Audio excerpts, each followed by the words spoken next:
Molo Sanbonani, hello, how's it? Good morning, good morning, good morning. It is the Tuesday edition of Vuka Nazo. Do me a favor, let me begin here this morning. Hit that like button whether you're watching this on Facebook or on YouTube. And of course, share the stream. If you want to get in touch with us here at the BDL show, do me a bigger favor. Find me on my website at www.bigdaddyliberty.com. There, if you scroll to the bottom of the website, you can also find out how you can support the show. We are wholly indebted to you. We're trying to build a subscriber base of guys who donate 100 Rand a month. So please become a BDL supporter in that regard. With that being said, this is Vuka Nazo, your morning news and analysis show. Let's get straight into the news.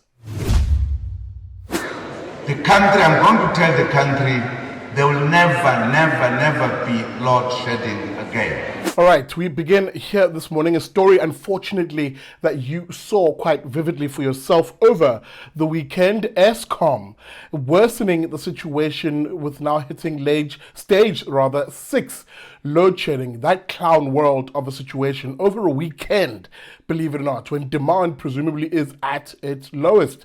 The Eskom CEO, that's Andre de Ruyter, holding an emergency, if you will, press conference in order to explain the situation. Basically, a detailing of trip after trip after trip, breakdown after breakdown of the ailing infrastructure that is the corpse, or the zombie, if you will, that is Eskom. You know, Eskom sort of teaching around going, brains. And it sure as hell does need those brains, as again, everything is coming full circle. The brain drain at Eskom having a massive effect also at the powers utility, something they'll never tell you, but they have mentioned before when they was begging, for example, unions like Solidarity to bring in some of the skills in that power utility. What is going wrong is the question a lot of people are asking, but that's not the question they should be trying to answer. What they should be answering is, how will I prepare for the coming collapse? Because that's effectively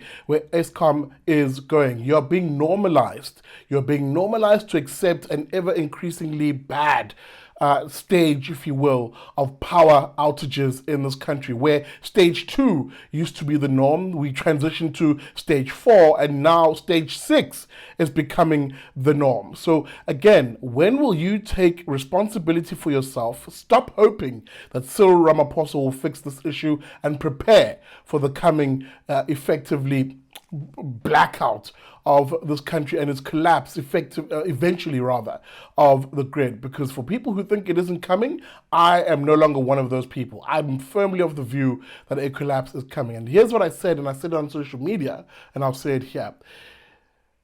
The boogaloo comes, or the absolute chaotic rampage of society, the almost purge, if you will, comes when folks who are watching their food thaw and rot in their fridges eventually recognize and realize that, holy heck, they're unable to replace that food simply because they don't have that money to do that. Once people get to that point, that's when the boogaloo hits the streets, and no amount of police or even armies on the streets will prevent the rampaging, the looting, akin to scenes that we saw in last year's July riots. But effectively, this is what I wanted to have a chat about very briefly.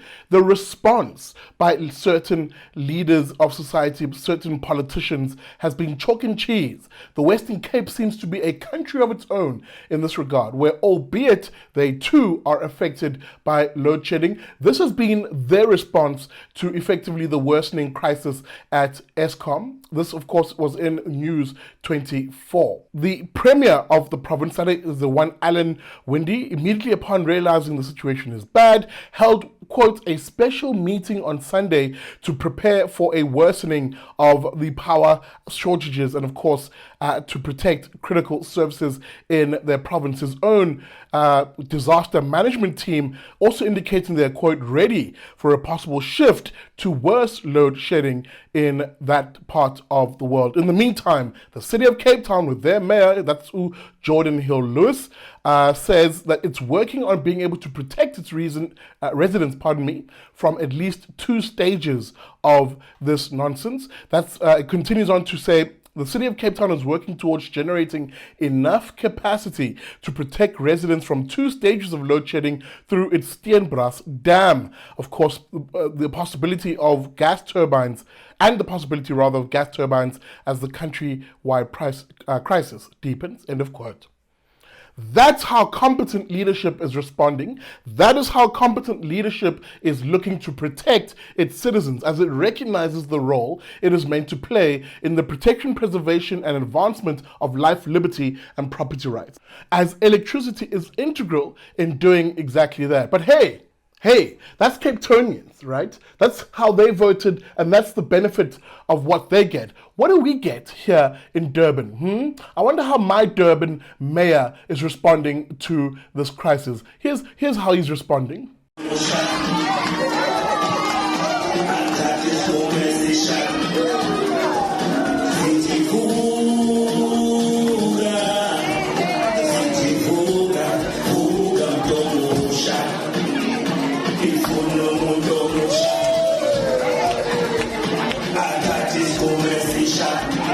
Yeah, that's right. That's exactly how the Durban mayor is responding, as the city in and of itself, aside from the Eskom crisis, is crumbling and indeed falling apart. That's the mayor of eThekwini doing a music damn well tour of sorts from an Amapiano song. Oh my goodness, these politicians. Here's my offer to the mayor of Durban. I am challenging you to a public game of Rochambeau. That's right. Big Daddy Liberty is challenging you, Olisi Kaunda, to a game of Rochambeau. Public one in front of City Hall. Well, guess we'll have to Rochambeau for it. What do you mean? Well, first I kick you in the nuts as hard as I can, then you kick me in the nuts as hard as you can, and we keep going back and forth until somebody falls. Here's the only kicker, my only rule. I go first. All right, I take you now to the north of KwaZulu-Natal in Pongolo, where that horrific crash and accident, a head-on collision between a truck that was breaking the law, illegally overtaking over a double barrier line, which shouldn't have been overtaking. The crash in and of itself is just stomach churning. And again, this is not for sensitive viewers, so if you have a bit of a sensitive predisposition, please maybe look away for a moment. This was the crash, the images as were circulating. And then even overtaking 2 other trucks at the time, then colliding with a Scholar transport that had 19 children in there. 19 children, of course, losing their lives in a horrific scene, and 2 adults, presumably the driver and a passenger, also losing their lives. Scary scene at the time. Again, I won't show you anything graphic and gory, but I mean, that the impact you could see just alone would have been a rather terrible accident at the time. This, of course, the latest being the driver of this truck currently facing culpable homicide charges, appearing in court today. A part of me just wonders, is this charge enough, of just culpable homicide?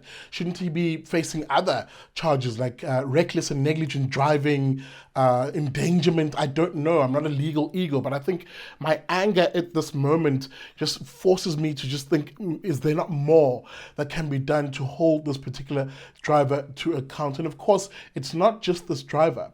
There is a broader issue in this country. Why are there so many trucks on our roads? Why, oh why, have we abandoned and allowed to go derelict that rather expansive network of rail that was created under the colonial era, the apartheid era, and which really today's government should have built upon in order to transport and move goods in this country? Why were we moved away from that in favor of these trucks? Could it be perhaps that trucking was a lucrative avenue for politicians, many of whom, or especially their families, suddenly became truck owners? Surprise, surprise. Could it be that perhaps the greed of the political elites in this country in artificially creating this monopoly for freight movement, i.e. the trucking industry, is what's now coming back to bite the rest of us so hard in the butt, where people are losing their lives with so many of these trucks on our roads, which on the one hand pose a threat, as I said, to life, but also damage the road infrastructure in this country. A serious conversation is needed around bringing back and reinvigorating our rail infrastructure in this country. But with that being said, condolences to the families and the bereaved families at this time, and we wish that law enforcement can act and that justice will be served.